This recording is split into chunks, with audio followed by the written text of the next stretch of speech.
Close your eyes for a moment and picture a map of the world. Now imagine that map without straight lines, no sharp angles, no neat borders slicing through land like knife cuts. Instead, imagine rivers that flow naturally, mountains that form gentle boundaries, forests that separate communities, and trade routes that connect people rather than divide them. This was how much of the world was organized before modern colonial borders existed. Long before Europeans arrived with rulers, ink, and paper maps, societies across Africa, the Middle East, Asia, and the Americas had their own ways of organizing land, identity, and power. They did not think in terms of rigid borders the way modern states do today. And this difference, between how people lived and how colonial borders were imposed, sits at the heart of many of the conflicts we still see around the world today. To understand why colonial borders caused so much instability, we first need to understand what existed before those borders were drawn. In today's world, borders are treated as fixed and absolute. You cross a line, and suddenly the laws change, the government changes, and sometimes even your identity changes. But for most of human history, borders were not like that. They were flexible, negotiated, and social rather than geometric. Communities understood land through ancestral use, shared culture, trade relationships, and natural landmarks. A river might mark the edge of influence, but people on both sides could still trade, marry, and interact. A forest might separate two kingdoms, but it was not a wall, it was a buffer. Power did not stop suddenly at a line, it faded gradually. There were frontiers, not hard borders, and this mattered deeply for how societies functioned and how conflicts were managed. Africa, before European partition, was not a single political entity, and it was not disorganized or empty, despite what colonial narratives later claimed. It was home to powerful empires, structured kingdoms, independent city-states, and stateless societies with strong customs and systems of governance. These societies were not perfect, but they worked for the people who lived within them. In West Africa, empires like Ghana, Mali, and Songhai controlled vast territories through trade networks, tribute systems, diplomacy, and shared economic interests. Authority did not look the same everywhere. Local leaders maintained power while recognizing a central ruler. Control was layered, not absolute. Among the Yoruba people, city-states such as Oyo, Ife, and Ibadan operated independently while sharing language, culture, and religious beliefs. Their borders were not walls. They were zones of influence that expanded and contracted depending on political strength, alliances, and trade. Further north, the Sokoto Caliphate governed large areas of what are now northern Nigeria and parts of Niger. It ruled through religious authority, Islamic law, and a network of local emirs. Even here, boundaries were understood culturally. They were not drawn with rulers or enforced with fences. In Central Africa, the Kingdom of Congo maintained a complex political system and even diplomatic relations with Portugal as early as the 15th century. In Southern Africa, societies such as the Zulu Kingdom and the Sotho and Tswana states organized land and power through kinship, loyalty, and shared identity. Movement between communities was common. Identity was layered. Belonging was not defined by paperwork or rigid nationality. In North Africa and the Middle East, borders were even more fluid. Under the Ottoman Empire, authority overlapped. Provinces shifted. Local autonomy was common. People identified more strongly with religion, tribe, clan, or city than with a nation-state. No one in the 18th century thought of themselves as Iraqi or Syrian in the modern sense.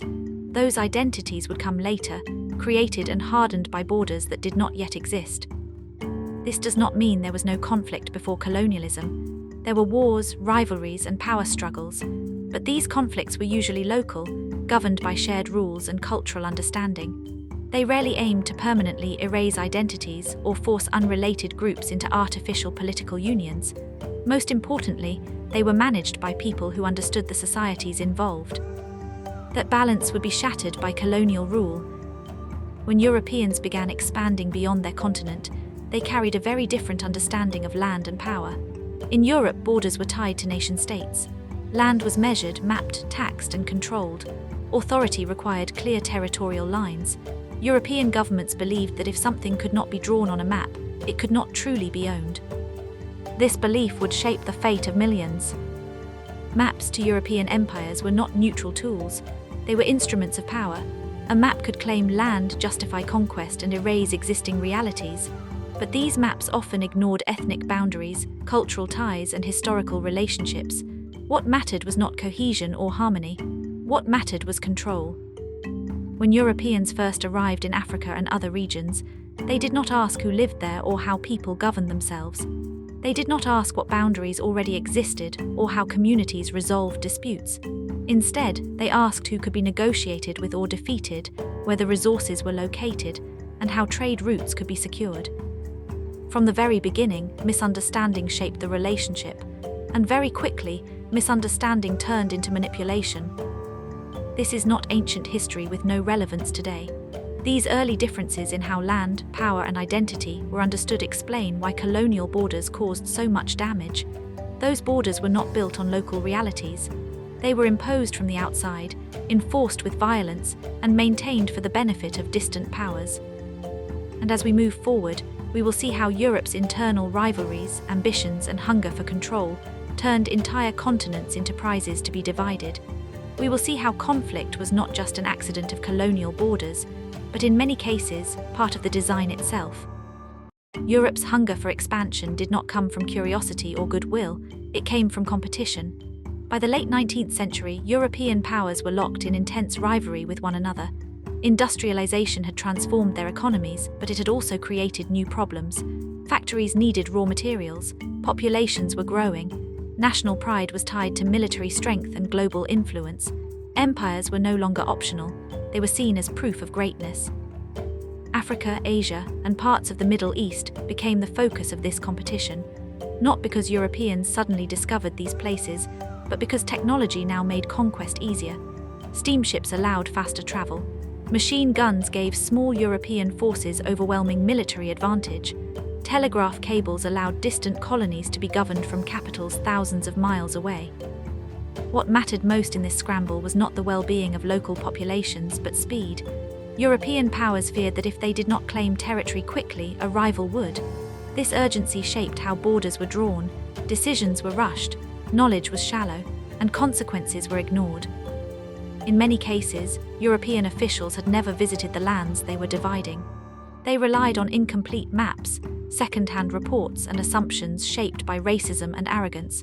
They believed that African societies were primitive and interchangeable, that differences between communities were minor, and that European rule would naturally bring order.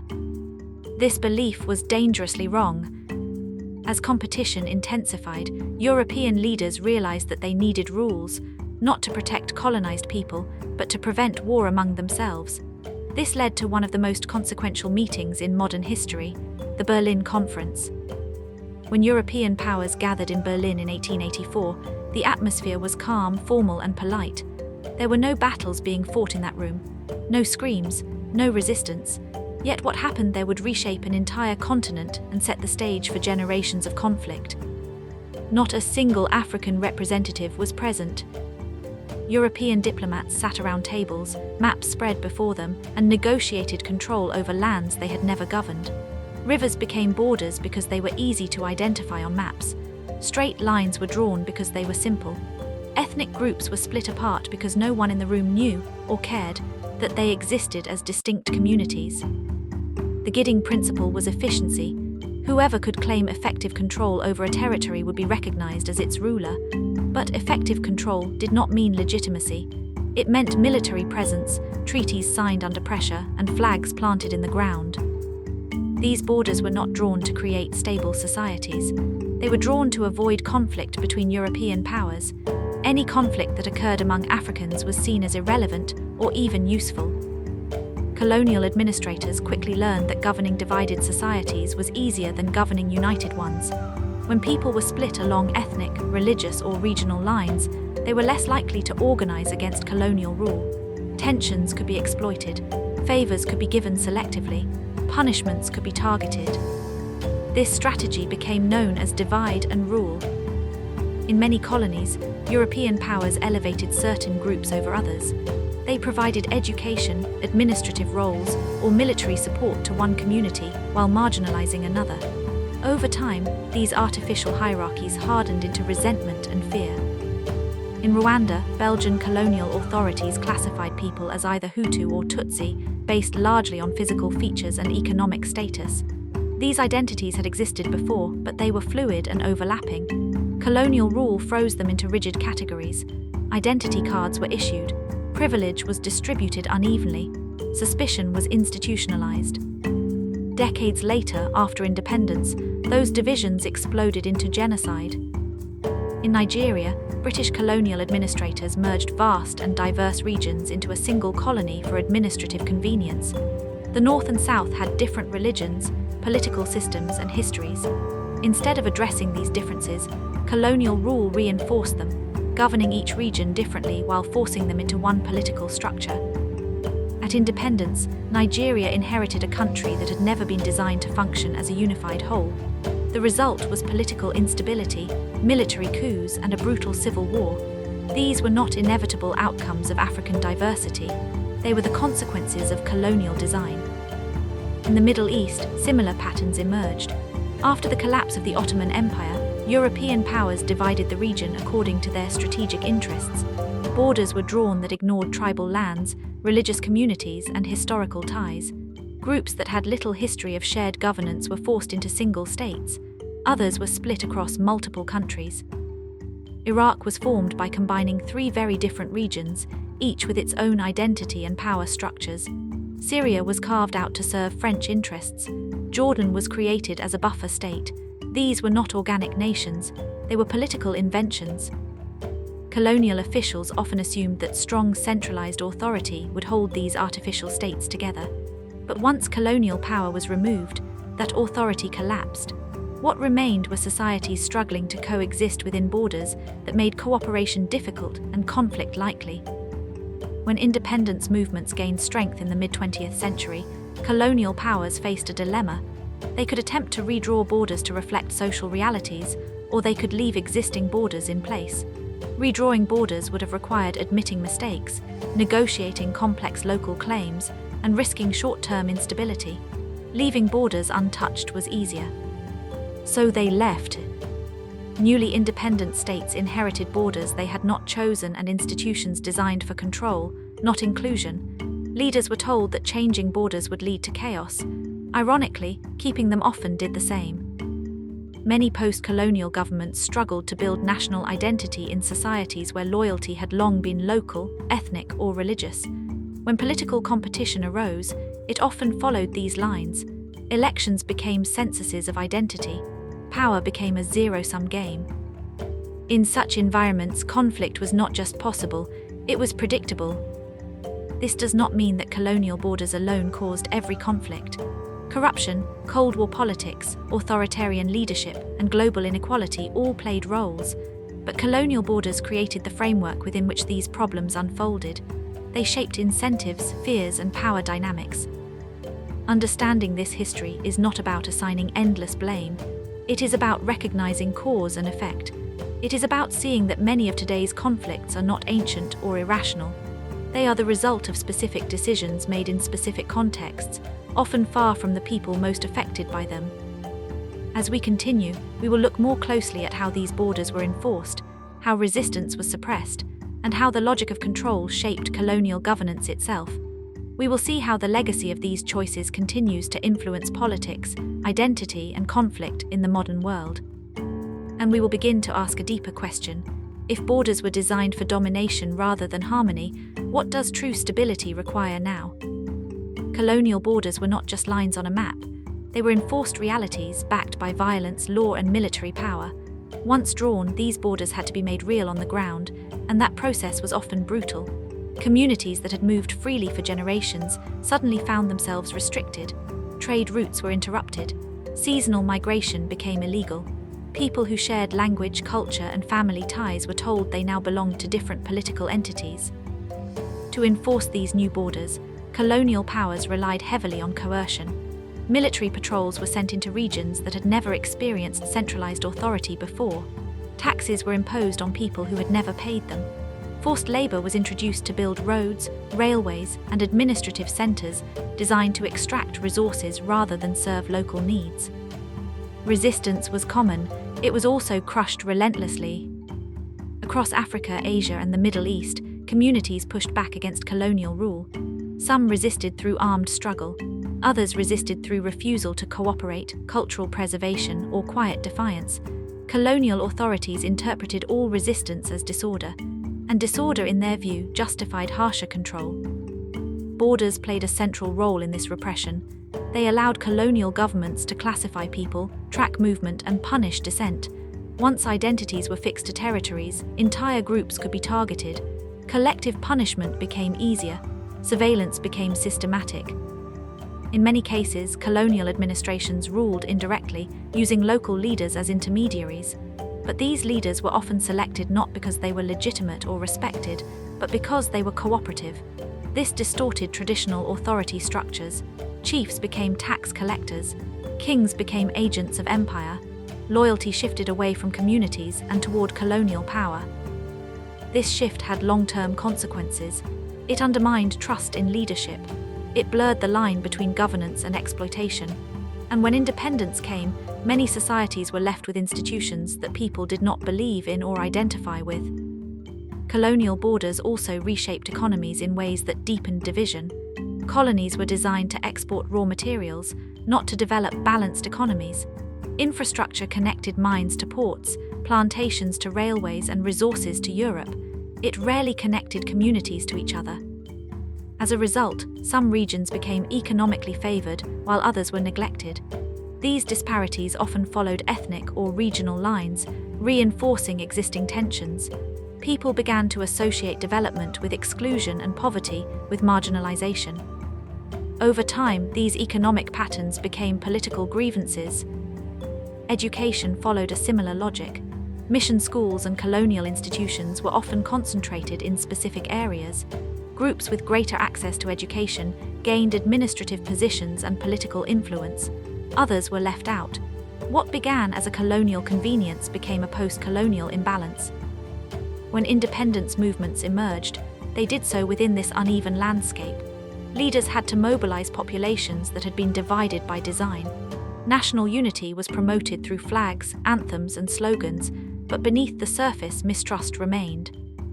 In many cases, independence did not mean true freedom. It meant a transfer of power within the same borders and institutions that colonialism had created.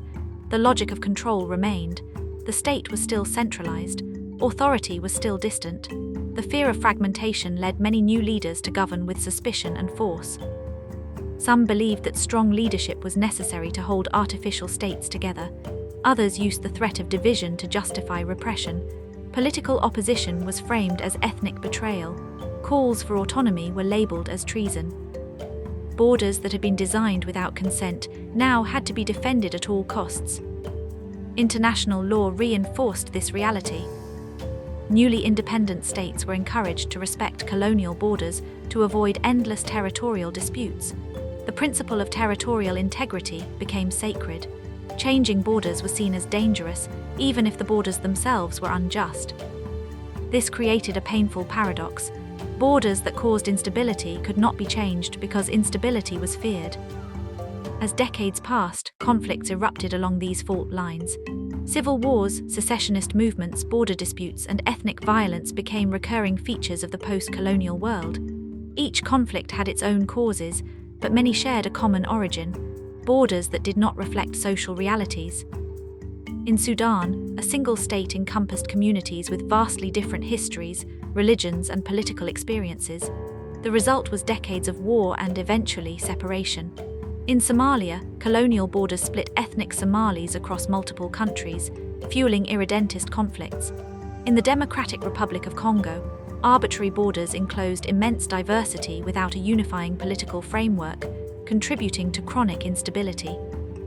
These conflicts are often described as ancient or tribal. This description is misleading. It ignores the modern political structures that shaped them. It shifts blame away from systems and toward identities.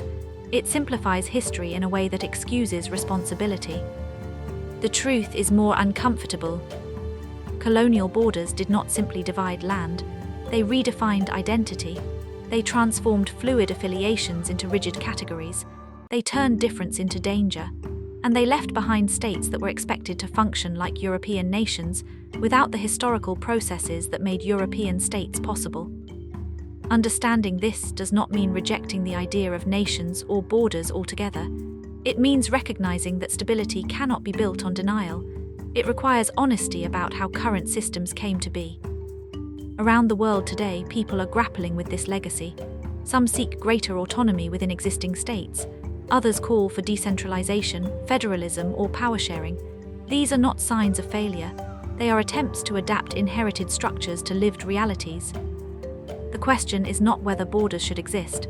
The question is whether they should continue to dictate identity, opportunity, and belonging in ways that reproduce historical injustice. As we move toward the end of this story, one truth becomes clear. Colonial borders were not neutral. They were political tools, designed in a specific context for specific purposes. Their impact did not end with independence. It continues to shape lives, conflicts, and possibilities. The challenge of our time is not to erase history, but to learn from it. To understand that peace is not created by lines on a map, but by systems that reflect the people who live within them. And until that lesson is fully absorbed, the echoes of colonial borders will continue to be felt, long after the empires that drew them have faded into history. As the 20th century moved forward, the world entered a new phase. Empires collapsed, flags were lowered, and independence ceremonies filled public squares. On the surface, colonial rule had ended, but beneath that surface, the structures left behind remained largely intact. Borders stayed the same, administrative systems stayed the same, even the logic of power stayed the same. Many newly independent states faced an impossible task. They were expected to function as unified nations, yet they contained dozens or even hundreds of distinct communities, each with its own history, identity, and memory of how colonialism had treated them. National identity had to be invented quickly, often through slogans and symbols rather than shared experience. For some countries, this worked at least partially. For others, it did not. Where political systems failed to create inclusion, people fell back on older identities. Ethnicity, religion, and region became the safest sources of belonging. Political competition followed these lines, turning elections into battles over survival rather than policy. Losing power did not just mean losing office. It meant exclusion from resources, protection, and opportunity.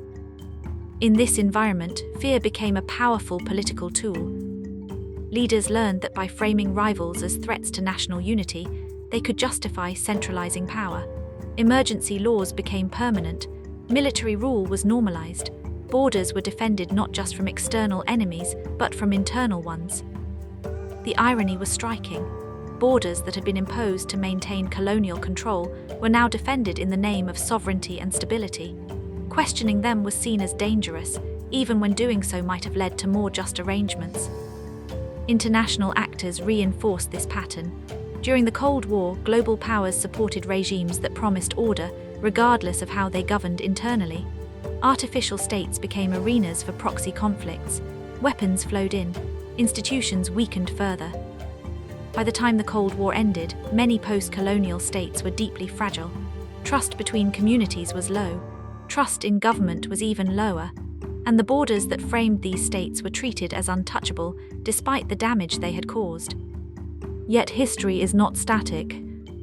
In recent decades, there has been growing recognition that the colonial legacy cannot be ignored. Scholars, policymakers, and citizens are increasingly willing to confront uncomfortable truths. They are asking why certain conflicts persist, why development remains uneven, and why state institutions struggle to gain legitimacy. These questions are leading to new conversations. Some countries have experimented with decentralization, allowing regions greater control over their affairs. Others have adopted federal systems to balance unity with diversity. Truth and reconciliation processes have attempted to address historical grievances, including those rooted in colonial rule. These efforts are not easy. They face resistance from entrenched interests. They challenge long-held assumptions about what a state should look like, but they represent a shift away from denial and toward engagement. At the same time, global awareness is changing. Simplistic narratives that blame conflict on culture or ethnicity are being questioned. More people are recognizing the role of historical design in shaping modern outcomes. This does not remove responsibility from current leaders or societies, but it adds context and depth to the conversation. Understanding that colonial borders were designed in ways that encouraged division does not mean that conflict is inevitable. It means that peace requires more than enforcing inherited lines. It requires building systems that allow difference without fear. This includes fair access to resources, inclusive political institutions, respect for local identities, honest education about history. None of these are quick fixes, but they address the root rather than the symptom. There is also a lesson here for the wider world. The way power is exercised matters long after the moment of decision has passed. Borders drawn for convenience can shape lives for generations. Policies made without consent can echo across centuries. The people who drew colonial borders believed they were solving problems.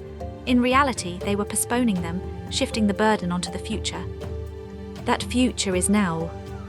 Across Africa, the Middle East, and parts of Asia, communities are still navigating the consequences of lines drawn in distant rooms by people who would never live with the results.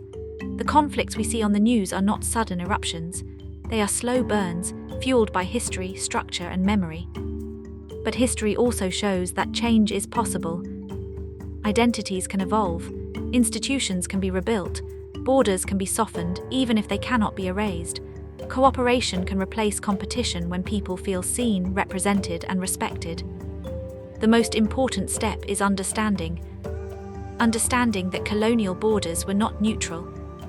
Understanding that conflict was often a feature, not a flaw. Understanding that peace cannot be imported or imposed. It must be constructed patiently by the people who live within those borders. And perhaps the most powerful lesson of all is this: maps may shape nations, but they do not define humanity.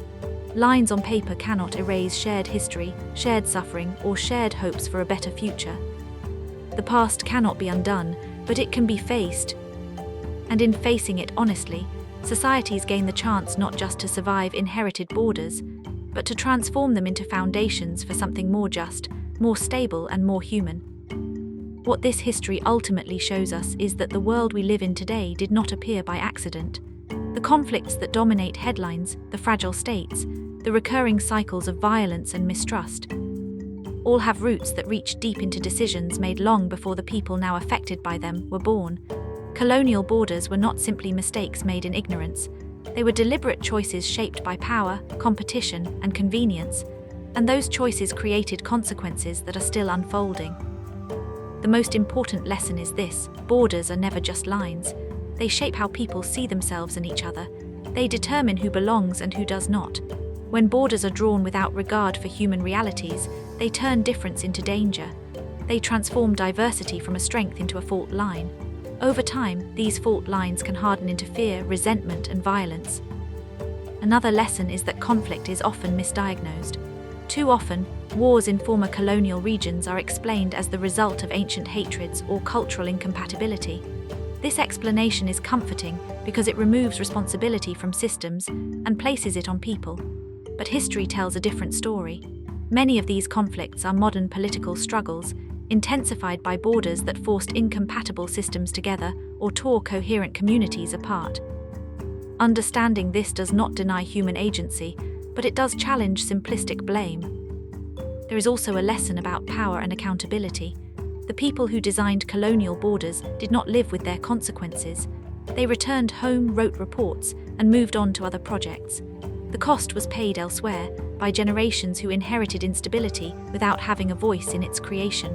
This imbalance reminds us that decisions made by those in power can echo long after they are gone. It is a warning that short-term solutions imposed from above often produce long-term suffering below. At the same time, this history teaches us that borders, however flawed, are not destiny. They influence outcomes, but they do not fully determine them. Societies are not trapped forever by the past. Change is possible when there is honesty about history and courage in the present. Countries that have made progress have done so by adapting inherited systems rather than pretending they are natural or sacred. One key lesson, then, is the importance of inclusion. States that recognize and accommodate diversity tend to be more stable than those that try to suppress it. Power sharing, decentralization, and respect for local identities are not signs of weakness. They are responses to historical realities. They acknowledge that unity imposed by force is fragile, while unity built on consent has a chance to last. Education is another crucial lesson. How history is taught matters. When colonial borders are presented as neutral facts rather than political decisions, societies lose the ability to critically examine their present. Honest education does not reopen old wounds, it explains them. It allows people to see that many divisions were created, not inherited, and that understanding can reduce the temptation to see neighbors as enemies. There is also a global lesson here. The international system still treats borders as untouchable, even when they cause harm. While stability is important, it should not come at the cost of justice or dignity. Supporting peace means more than defending maps. It means supporting institutions that reflect the people they govern and allowing space for political arrangements that emerge from local needs. Perhaps the deepest lesson of all is about humanity. Despite borders designed to divide, people continue to cooperate, trade, intermarry, and share culture across lines on a map. This resilience challenges the idea that separation is natural or inevitable. It shows that conflict is not the default state of human difference. Often, it is the result of structures that make coexistence difficult. Colonial borders were designed in an era that valued control over understanding. They were shaped by rulers who believed order could be imposed from above, and that complexity could be simplified with a ruler and a pen. History has shown the limits of that thinking. Stability cannot be engineered without consent. Peace cannot be sustained without legitimacy. The world today stands at a crossroads. It can continue to treat the consequences of colonial borders as unavoidable tragedies, or it can confront them as solvable problems rooted in history. Confronting them does not mean erasing nations or reopening every border.